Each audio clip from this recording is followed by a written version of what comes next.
Yung po nilalarawan noon, ang apoy na iyan ay hindi dapat mamatay. Hallelujah. Kaya po yung panalangin sa church, kapag itinibig po natin, nawawala yung apoy na iyan. Ang ibig po sabihin nito, secondly, that the church must remain faithful, testimony of God's power and love, which has conquered death and will conquer death right until the end. Ang ibig po sabihin nito, umaasa po ang Diyos sa kanyang pagbabalik. Ang iglesia na sinimulan niya, papalikan niya ng higit pa sa dati niyang inuna.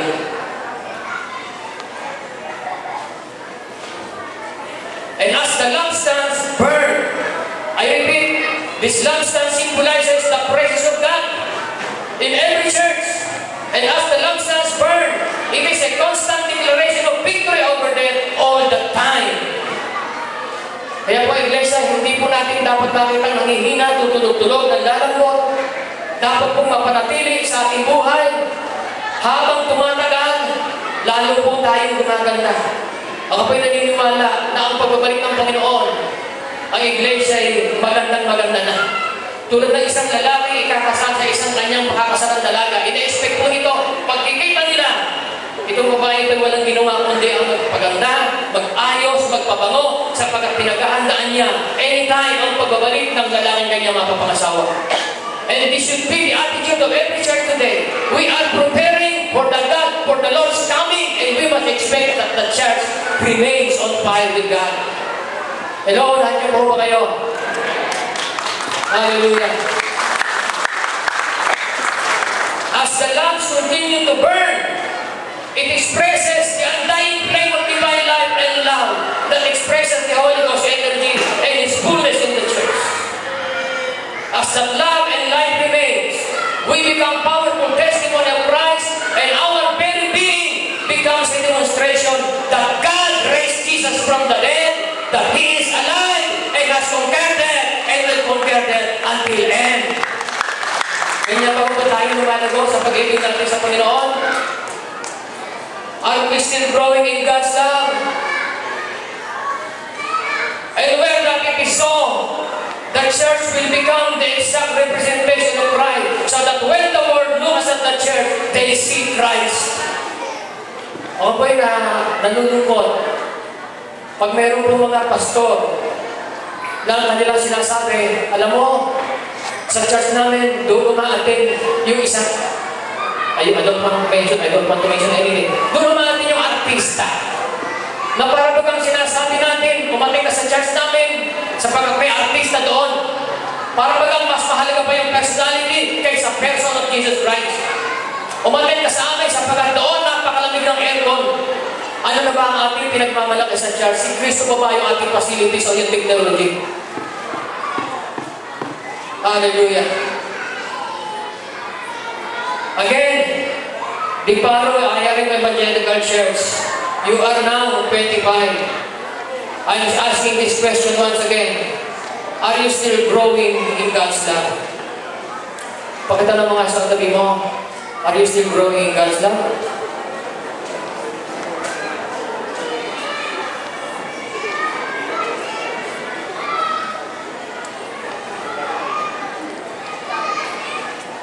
And secondly, are you still growing in God's way?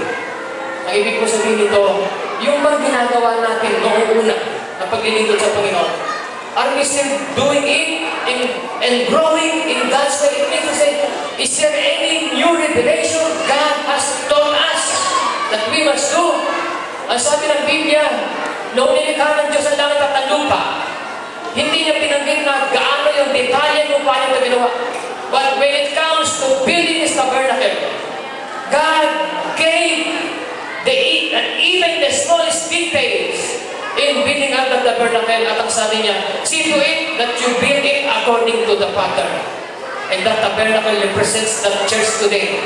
That if we are going to build our ministry, see to it that the pattern you use is the pattern gave by our God. Hanggang ngayon po ba ang ating mga strategy? Basahin po natin itong aking po na-search na ito. At tingnan po natin.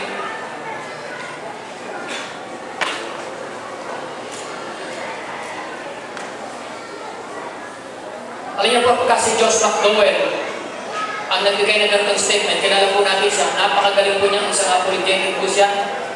Ilang po yung nakadibate niya, talagang napataod niya. Siya po yung sumulat ng evidence that demands verdict. Nagbigay po siya ng foreword sa isang book na Compromised Faith by Michael Craven. Nagbigay itong book po yan. Sabi po ito, research reveals that Christianity in America has become more diluted, more distorted, and less Christ-like in its subsequent generation. Heterodoxy is replacing orthodoxy, and the notion of absolute truth has been all eliminated from the popular thinking. And our young people raised in Christian homes are walking away from the church in alarming numbers. So severe is the crisis that I dare to proclaim that if something serious to Sadagor in the life of the church, we may be witnessing the last Christian generation in America. Sabi ni John MacArthur sa kanyang book na The Truth, wow! Fighting for certainty in age of deception. The church today is quite possibly more susceptible to false teachers, doctrinal saboteurs, spiritual terrorism than any other generation in church history. Biblical ignorance within the church may well be deeper and more widespread than any other time since the Protestant Reformation. Naniniwala po kasi sinabi ni John MacArthur at ni Josh McDowell. Nakikita ko po sapagkat lahat po ng informasyon sa buong mundo nahandyan lang po sa isang kapirasong equipment sa harap mo. I-click mo lang, alamin mo kung totoo nangyayari o hindi. Makikita mo na. At hindi lamang nila sinabi ito, nakikita ito ng aking magkakatayo na nanuri. Ang tinatanong po natin ay, are we still growing in God's way? Meron po kasing approach na yun na ginagamit upang ang iglesia ay ating mapalakad. Yung isa pa tinatawag natin ay contemporary. Meron po tinatawag na contemporary Christianity. Meaning to say, living, occurring, or existing at the same time, done in or belonging to the same time. Ibig sabihin, Kristiyanong sumusunod sa uso. Kaya lang po sa Amerika, meron po tinatawag silang emerging church. Ang sabi nila ho dito, kaya nila ginawa ito, the present generation can no longer cope up with what the Bible requires. We must reinvent and redefine our previous theology and redefine some of the biblical truth so that the generation, so that the Bible can cope up with the present generation. Ang ibig kong sabihin nito, sa halip na tayo ang sumusunod sa Biblia, ang Biblia ang susunod sa kultura ng tao. Therefore, the Bible has lost its final authority.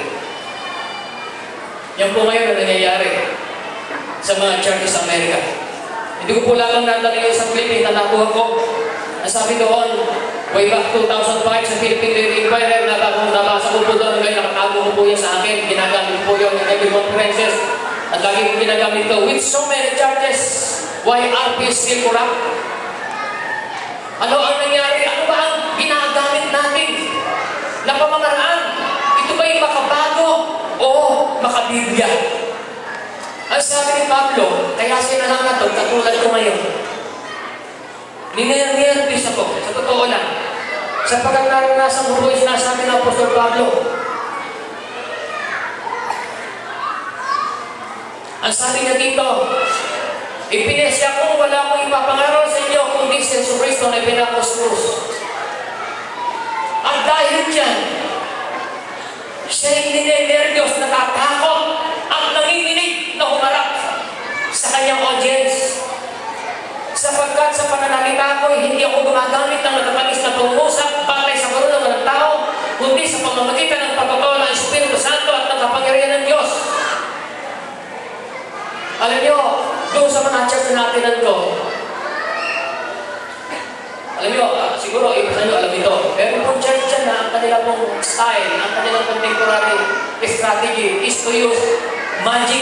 Nagmamagic po na yung pastor sa pulpito. No? At pagkatapos noon, magsusimula na yung praise and worship. Pagkatapos ng praise and worship, magsisimula na yung pangangaral.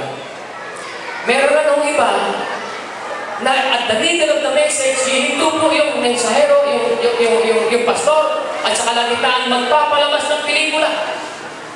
Kasi ang napanood po noon ay tungkol sa love and forgiveness. At nagpalabas nila isang pelikula talaga namang makakapagpagdamdamin.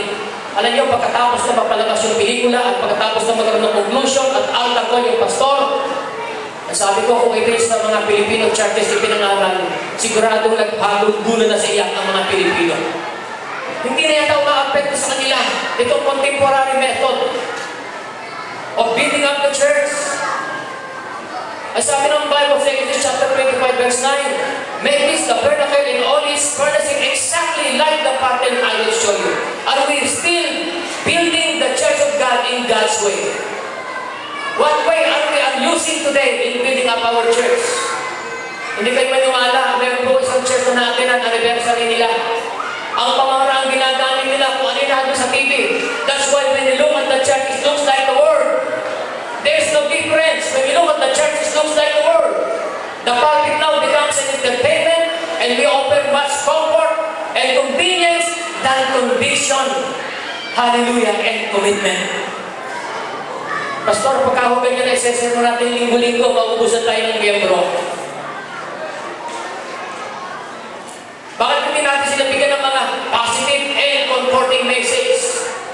Ito nga ang nangyayari. We are not preaching the whole counsel of God. Our way is much more of convenience and comfort than commitment and conviction. Alam niyo, sa isang revival, hindi ko na mapagin sa inyo, alam niyo, 3 buwan ang tawag nila yung revival. Wala silang ginawa, kundi tumawa ng tumawa. Kung pamilyar kayo sa Holy Laughter. In 3 months of revival, wala silang ginawa, kundi tumawa ng tumawa. At wala kayong madidinig na preaching. Ang tingin ko po dito, kapag ibinatay ko sa Biblia, alam ko po, kapag ang tao ay napuspos ng Espiritu Santo, ang kanya pong unang implikasyon ay mangaral ng salita ng Diyos, hindi ang tumawa ng tumawa. Hindi ko na alam kung ano na ang nangyayari sa iglesia sa buong mundo. And I believe, this is just, kumbaga, a preview that will soon to come and now is coming. That the church will become worldly. So that when you look at the church, it looks like the world. Hallelujah. Who and what is your partner in building up the church? Let us examine or evaluate the subject of our ministry. Our focus. The style of our ministry. The trend or passion. Tingnan po natin, ano ba yung style mo? Kanya-kanya yung style ko minsan eh. Yung iba sabi ko, meron nagmamagic. Yung iba naman, walang ginawa kundi mag-praise and worship. Hindi ko sinasabi pa sa mga yan, I am not anti-church, I am not anti-growth or any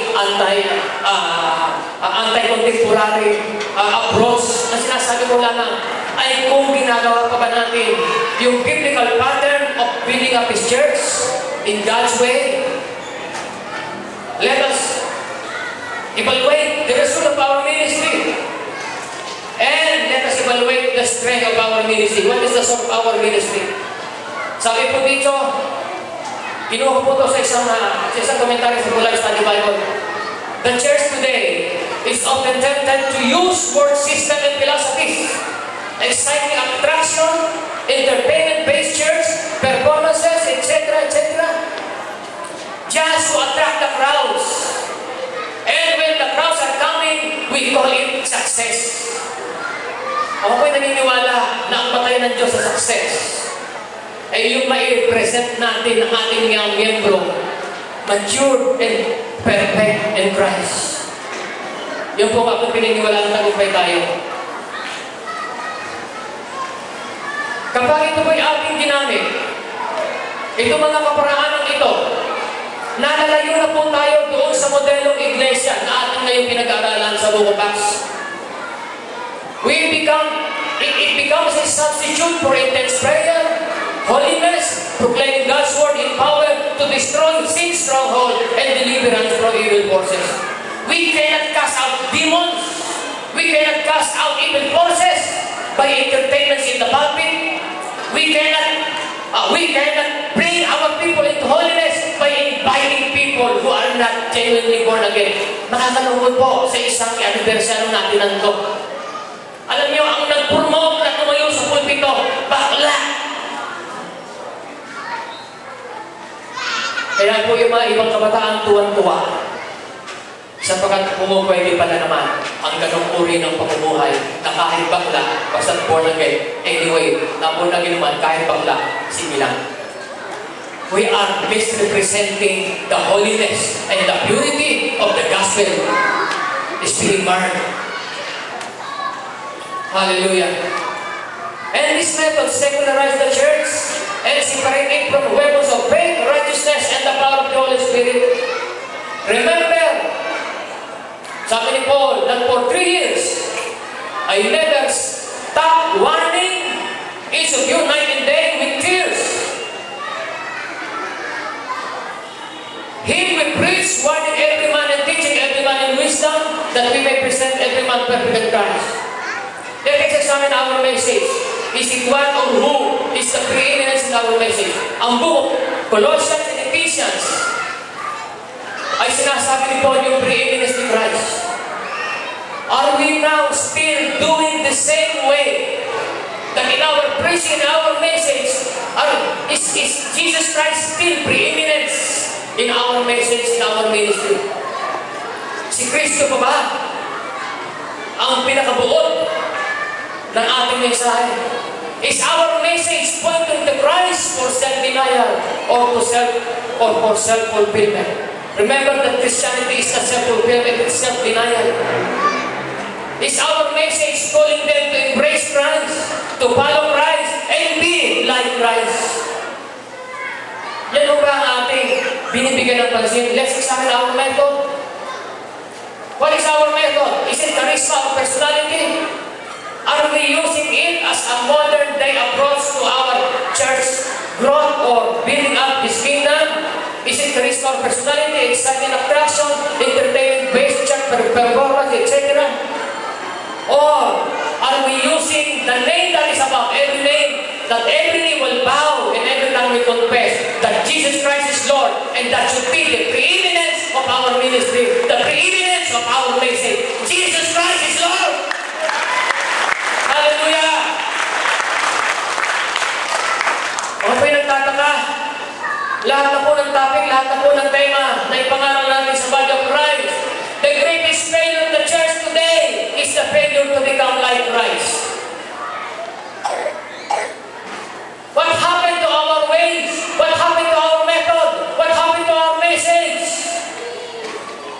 Glory to God. Ulitin ko. Is our message pointing to Christ for self-denial or to for self-fulfillment? Is our message calling our member to embrace Christ, to follow Christ, and be like Christ? Again, are we using this method, charisma or personality, exciting attraction, entertainment-based performance? Watch and remember, sabi ni Paul sa Acts chapter 20, verse 31, I cease not to warn everyone night and day with tears. Is our method two-edged sword? A double-edged sword? What is double-edged sword? Ang message po natin, dapat kumpleto, dapat buo. Paul's preaching included two aspects, one negative, one positive. Hindi lamang puro comfort, hindi lamang puro convenience. We must offer commitment and conviction, repentance, holiness, purity, and righteousness. Because Jesus Christ is coming back to His church. Hallelujah! To God be the glory. Ang tanong ko po, are we still growing in God's love and God's way? What way are we using today in building up the kingdom of God? Is our method double-edged sword? Paul's preaching included two aspects, I repeat, one negative, one positive. Encouraging and teaching, rebuking, and warning. Hindi lamang po pwedeng puro encourage, hindi lamang po pwedeng puro teaching, hindi lamang po pwedeng puro comfort, hindi lamang po pwedeng puro convenience. We should also rebuke and warn our members to the impending judgment of God that is coming upon this earth. Hallelujah. What about our motive? Colossians 1:28, that we may present every man perfect in Christ. Sa lahat po ng ating labor na ito, lahat ng ating mga pagpapagal, ano po talaga ang main objective at main sa pagbibuild up ng kanyang iglesia is that to present every month perfect Christ. Yan po ang masasabi kong totoong tagumpay. The goal of ministry is not to make you feel better about yourself. It's not primarily to help you to advance yourself or personal interests. The goal of any true ministry is to see Christians grow in their walk to the point of becoming more like Jesus Christ. Are we still growing? The greatest failure of the church today, hallelujah, is the failure to become like Christ. What about the strength of our ministry? Ang sabi ni Paul, to this end, I also labor, striving according to his working, which works in me mightily, verses 129. The word labor means to work to the point of exhaustion. Striving, agonizing in Greek, we get to agonize. Because ministry is not entertainment, it is a hard work. How do we use our energy and strength in the ministry? Paul is saying here, the ministry, hard work, striving and labor involved.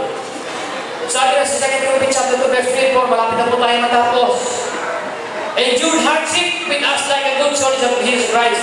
No one serving as a soldier gets involved in civilian affairs. He wants to praise his commanding officers.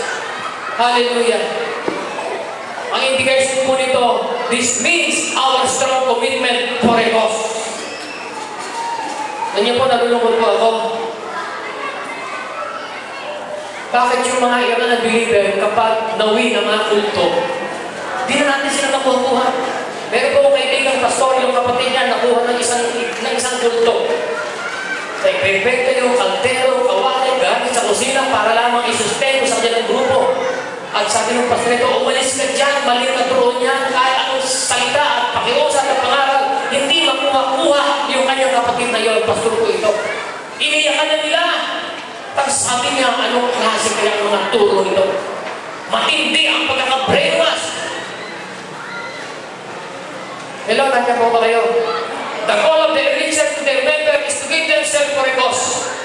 To lose something that is bigger than themselves. Nababasa niyo po ba sa Bible, ang sino man gnanais sumunod sa akin na tumagay sa kanyang sarili, magpasa ng kanyang krus at sumunod sa akin araw-araw.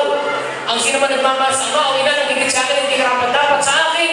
It means to say, ang biblical pattern and a biblical way and God's way is to call our member to give themselves for a cause, to lose something that is bigger than themselves. Kaya po ang Kristiyano ngayon, anemic, backboneless, weak.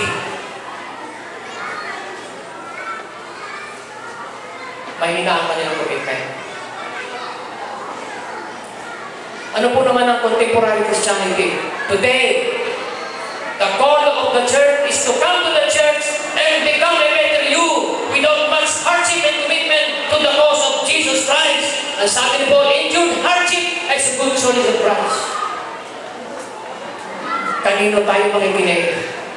Kay Paul o sa philosophy ng tao na ang approach niya ay contemporary? Hallelujah. Which way? Biblical or contemporary? Which way? The easy way or the hard way? At ang aking conclusion, many Christians cannot commit to their own church. It is not that the membership demands too much, but that its demands are too small. Kaya po yung mga member natin, madaling give up, madaling bumigay, sapagkat ang tingin nila sa atin, mahinang klase, mahinang commitment, sapagkat hindi naman ganun katindi ang hinihingi pa sa ating requirement. Yung po mga pilotong nagpakamatay doon sa Twin Tower, ganun ang kanilang commitment. At ang commitment na yun ay hindi nag-originate sa kanila. Nag-originate po ito sa Christianity at ikinuto po ng ating Panginoong Jesus. The kind of commitment that Jesus Christ from His follower is that a kind of commitment that demands too much. But today, our commitment demands are too small. Hallelujah. And again, Iparo, Ayala Evangelical Church number 25, are you still growing in God's way? If you fail to grow in God's love and in God's way in 25 years, we fail to be the representation of Christ. Therefore, I suggest that after the examination and the evaluation of God's Word, in the light of God's Word, and if we find out that we fail to grow in God's love and in God's way in 25 years, we fail to be a representation of Christ. Therefore, I suggest this anniversary should be a day of repentance, a day of restoration, a day of renewal, and a day of revival. Hallelujah! Purihin ang Panginoon. Hindi mo natin kung kailan babalik ang Panginoon. In another 25 years, marami pa po tayong po pwedeng maranasan. Marami pa po pwedeng mangyari. Naway huwag mahulog ang pastor natin sa tukso o kasalanan. Naway ang pastor natin, huwag natin makitang bigla na lamang nag-back out sa ministry at nagdulat ka lahat doon sa baklaran nagtitinda ng kasirola. Huwag namang mangyari na sa loob ng ating kapaligiran yung mga iglesyang mahulog sa imoralidad ng pastor dahil naubos yung pera sa networking. Ang mga pastor na yun kung hindi ma-involve sa quadrant, kung isa na-involve sa quantum. Hallelujah! Kung mamarapatan po ninyo, suriin natin mabuti ang ating naging katayuan in 25 years. Are we really still growing in God's love and we are still really growing in God's way? What method are we using? What kind of love ang nasa atin sa ngayon? Hallelujah! Kaya sa oras nito, hindi ko po tayo wala kayo lumayo. At kung ang Panginoon po nangungusap sa inyo, sa pamamagitan po ng mensahe nito, ako po'y kinakabahan naman sa matapos ang mensahe nito. Sapagkat this kind of message is not comforting. This kind of message is not comforting message. This kind of message requires conviction and requires commitment. We need to renew, we need to repent, and to restore to the first love that God has started in our ministry way back 25 years ago. Hallelujah. Hallelujah. Purihin ka, Panginoon. Purihin ka, Panginoon. Nasa po rin yung member na Iparo IRA Evangelicals. Kung pwede po pagtaas ang kamay. Kung pwede po pagtaas ang kamay ng mga taga-Iparo. Salamat po. Salamat po. Nasubukan ng ipanalangin. Mahapagong Diyos, maraming salamat po sa hapong ito that in 25 years, we were able to evaluate our present condition. And we thank you, Father God, that you are our Lord who knows the exact condition and situation of our church. Because your eyes is like a blessing fire that penetrates to the inmost secret of our heart. Salamat, Panginoon, sa hapong ito, sinuri mo ang aming kalagayan. At sa aming pong pagdirilog na ito, ayaw namin tapusin ang gawain ito nang hindi manunumbalik sa amin yung unang pag-ibig. Nang hindi kami, Panginoon, magpapanibagong sigla. Nang hindi kami, Panginoon, magpapanibagong lakas. At manunumbalik, Panginoon, yung init ng una namin pag-ibig sa iyo. Salamat po, aming Diyos. Sa ipo namin malugod na inaalay ang lahat ng papuri, lahat ng pasalamat, lahat ng pagdakila at pagsapat na lalatian. O Diyos, sa amin namin, sa iyo namin inaalay. Sa pangalan ni Jesus at ang mga anak ng Diyos ay magsabi ng Amen! Hallelujah! Praise God!